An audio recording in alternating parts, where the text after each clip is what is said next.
Your boss just asked you to do something completely absurd. A report that takes a week to complete in 2 hours. A task that isn't your responsibility. A demand that will force you to work on the weekend. And you're wondering, does he really think this is possible, or is he testing me? The answer will completely change how you approach your work. Because according to organizational psychology research from Harvard University, 78% of managers admit to intentionally making impossible demands to test employees' limits. That's right, 3 out of 4 bosses are constantly testing how much you can endure before saying no. And if you don't know how to identify when it's a test, you'll continue spending sleepless nights, sacrificing weekends, and destroying your mental health to prove something your boss already knows, that you're competent. The problem isn't your competence. The problem is that you're answering the wrong test. Before I show you how to identify these tests, you need to understand why they exist. It's not malice. It's not incompetence on your boss's part. It's basic human behavior. Everyone tests limits. Children test their parents, salespeople test clients, and yes, bosses test employees. It's called probing behavior in social psychology literature. It works like this. When your boss doesn't know how far you're willing to go, they make small demands that escalate. If you accept everything without resistance, your new normal becomes the old absurdity. That's why you look back and realize you're doing the work of 3 people while your colleague next to you does the bare minimum. The difference isn't competence. It's that your colleague failed the initial tests and you passed. But here's the secret that has changed the lives of hundreds of professionals I've worked with. Passing the boss's test means accepting the demand. Failing the test means setting limits. And when you fail strategically, you're not fired, you're respected. Data from the Institute of Corporate Management shows that professionals who establish clear boundaries within the first 90 days receive, on average, 23% fewer extra requests throughout the year. So, how do you identify if that request is a test or if it's truly urgent? Here are the 5 signs that organizational psychologists use to diagnose it. First sign, the request comes without context or clear justification. Your boss just says, "I need this by tomorrow," without explaining why, for whom, or what the impact is. When something is genuinely urgent, it always comes with a reason. Tests are devoid of meaning because the urgency is fabricated. Second sign, the deadline is absurdly short for complexity of the task. It's not challenging, it's impossible. A 50-slide presentation in 3 hours. A report that requires data you don't even have access to in a day. This isn't bad time management by your boss. It's a deliberate test to see if you'll question it or just accept it silently. Third sign, the task has already been done by someone else or already exists somewhere. Your boss asks you to create something from scratch when in reality he just wants to see if you'll investigate, use existing resources, or work like a robot without thinking. Fourth sign, he observes your reaction more than he listens to your response. You notice that when you start to accept the task, he looks away or changes the subject. But when you hesitate, question, or ask for clarification, he leans forward, pays more attention. He's not interested in the task. He's interested in your behavior. And the fifth sign, the most revealing, the demand disappears or changes completely if you push back. You say you'll need more time or resources, and mysteriously the urgency vanishes, or he accepts a reasonable deadline, or he even delegates to someone else. If it was so urgent and critical, why was it so easy to give up? Because it was never about the delivery. It was about the test. Let me tell you about 3 real-life cases of professionals whose careers I completely changed after taking tests. Rodrigo, IT analyst, 29 years old. Every Friday at 5 in the afternoon, the director would show up with an urgent request for Monday. Rodrigo spent 6 months delivering, sacrificing weekends, until one day he replied, "Can I start Monday morning first thing and deliver Tuesday? Does that work?" The director looked, thought for 3 seconds, and said, "Oh, okay then." Rodrigo finally understood. It was never urgent. It was a weekly test to see who was willing to work on the weekend. He failed the test, and the Friday request stopped. Camila, marketing manager, 35 years old. The new VP arrived asking for lengthy reports every week with metrics that nobody used. Camila noticed the 5 signs: lack of context, short deadline, data that already existed elsewhere. He didn't even read the reports. She scheduled a meeting and asked, "What specific decision are you going to make with this report?"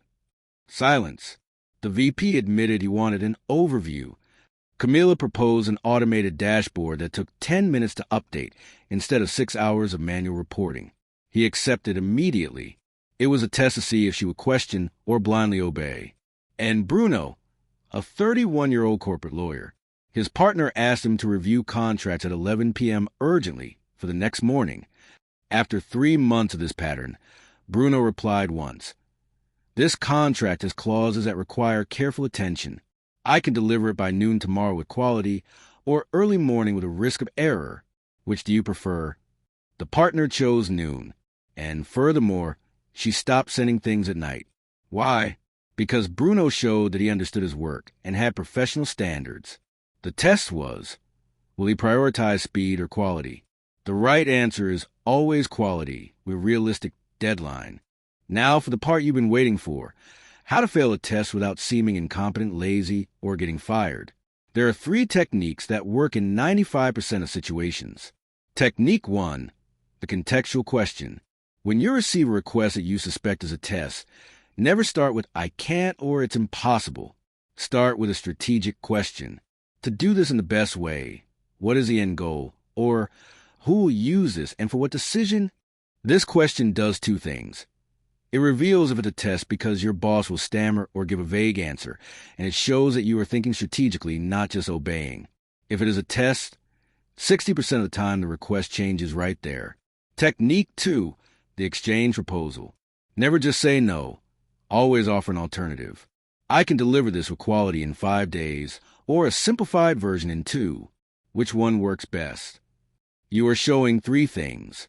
That you understand resource management, that you have quality standards, and that you are willing to help within realistic parameters. Bosses respect that. And technique 3, the most powerful, the priority mirror. When you're already overwhelmed and another demand arrives, respond like this: "Of course I can do that. I'm currently working on projects A, B, and C. Which one do you want me to pause to prioritize this one?" You didn't say no. You returned the prioritization decision to where it belongs, with your boss. And most of the time, when they realize they'll have to choose what to sacrifice, mysteriously the new demand isn't so urgent anymore. It was a test to see if you would take on everything without questioning. These 3 techniques have something in common. They demonstrate strategic thinking, professionalism, and healthy boundaries. You're not being difficult. You're being professional. And professionals with clear boundaries rise faster than those who say yes to everything. Now, it's absolutely critical that you understand the difference between a boss who tests boundaries and a boss who is genuinely abusive. Because if you confuse the 2, you might make the wrong decision. Tests stop when you set boundaries. Abuse continues and worsens. If you use the 3 techniques I just taught you and your boss respects and accepts them, and the absurd demands decrease, it was a test. You passed correctly. But if you set professional boundaries and he punishes you, humiliates you, threatens you, starts sabotaging you, that's not a test. That's a toxic environment. And the response is completely different. You need to leave. Second differentiator. Tests are impersonal. They do them with everyone. Abuse is targeted. It has a specific target. If you notice that other colleagues can set boundaries without problems, but when you try there is retaliation, that's not a competency test. It's persecution. Third differentiator. Tests have business logic behind them, even if it's flawed. I want to see if he questions. I want to know if she manages her time well. Abuse has no logic. It's a pure exercise of power. Fourth, in testing environments, when you fail correctly, the relationship improves. Your boss respects you more, trusts you more, and gives you more autonomy. In abusive environments, no matter what you do, it's never enough. It never gets better. And fifth, most importantly, testing is about discovering your professional limits. Abuse is about destroying your personal limits. If work is affecting your physical health, your sleep, your relationships, your self-esteem as a person, it's no longer testing. It's crossed over into abuse. And you owe no loyalty to someone who is destroying you. So, how do you start applying this today? I'll give you a 7-day protocol. Day 1. Observe. Don't change anything yet, just document. Every time your boss makes a request, note if it has the 5 test signals I taught you. Just observation. Days 2 and 3.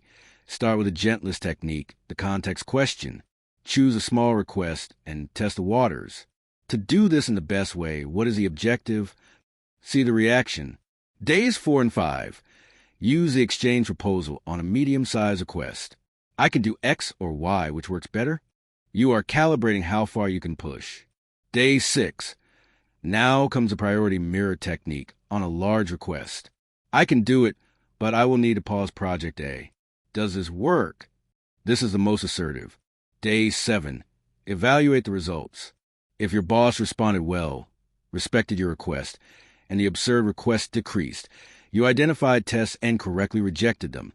Congratulations, you just changed your work dynamic. If you didn't respond well, you have valuable information. Either you need to adjust your approach because you were too aggressive, or you're in a genuinely toxic environment. But now at least you know. Most people spend years not knowing if the problem is them, the boss, or the dynamics. You'll find out in a week. And here's the final secret that few understand. Your boss wants you to fail the tests. It seems contradictory, but think about it. Good bosses want employees who think, who question, who have backbone. Employees who say yes to everything are predictable. They're not promotable. If you want to grow in your career, you need to show independent judgment. And the only way to show judgment is to occasionally disagree, occasionally say there's a better way, occasionally set boundaries. This doesn't make you difficult. It makes you a potential leader. So, to recap everything you learned today, 78% of bosses intentionally test limits. The 5 signs of a test are lack of context, an absurd deadline, a task that already exists, observation of your reaction, and urgency that disappears when you question it. The 3 techniques for strategically rejecting a task are contextual questions, proposals for exchanges, and mirroring priorities. And the crucial difference between testing and abuse. Testing is for when you set limits. Abuse makes it worse.